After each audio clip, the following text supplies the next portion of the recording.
One of the questions trending right now is, does the cold affect your car battery?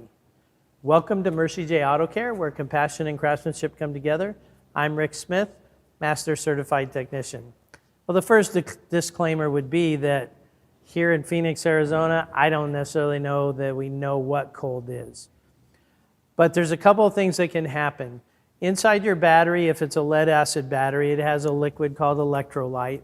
And if that gets too cold, the voltage in the battery will drop and it won't perform as well. But probably the bigger factor that happens is engine oil thickens as the temperatures drop. And when it's thicker, it becomes harder to turn that engine over. And so the starter has to work harder and it pulls down on the battery voltage a little bit more. So that's why typically you might have a little bit slower crank, a little bit trouble starting the car when it's cold. And if you live in a very cold climate, that's why when the winter time comes, you probably want to make sure you have a really good, strong, healthy battery.